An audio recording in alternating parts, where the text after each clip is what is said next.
네, 양부모에게 학대를 당해 숨진 정인이 사건 이후 정부가 입양가정 점검 횟수를 늘리는 등 관리 규정을 강화했습니다. 그런데도 이번에 이 2살 난 입양아 학대 사건을 막지 못했습니다. 어떤 문제점들이 있는 건지 임성호 기자가 취재했습니다. 양부모 학대로 숨진 정인이 사건 이후 정부는 입양 실무 지침을 서둘러 손질했습니다. 우선 입양 후 첫 1년간 해야 하는 입양기관의 조사 횟수를 4차례에서 6차례로 늘렸습니다. 최소 절반은 방문 조사를 하고 가정 방문이 어려우면 다른 장소에서라도 대면 점검을 하도록 규정했습니다. 정부는 이 같은 지침을 지난 2월 전국 입양기관들에 배포했지만 사후 관리 부분을 검토하고 협의하는 데 시간이 걸려 석 달이 지난 어제부터 시행에 들어갔습니다. 그 사이 2살 난 A양 학대 사건이 터졌습니다.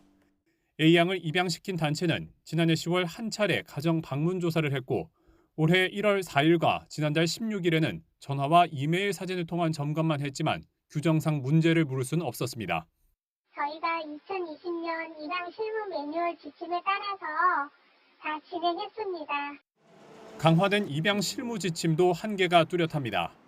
입양기관들이 입양아동 사후관리 보고서를 정부나 지자체 등에 보고할 의무는 여전히 없기 때문입니다. 여기에 입양아동 조사 횟수만 정해져 있고 구체적인 지침과 권한이 규정돼 있지 않은 것이 더 큰 문제라고 전문가들은 지적합니다.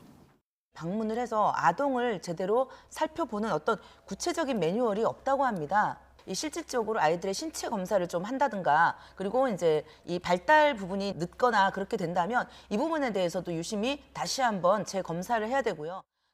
정인이 사건 이후 국회에서는 입양기관들에 대한 공적 관리와 감독을 강화하는 입양특례법 개정안들이 앞다퉈 발의됐습니다. 이번 2살 입양아 학대 사건을 계기로 또다시 소잃고 외양간 고치는 모습이 재현될 것으로 보입니다. YTN 임성호입니다.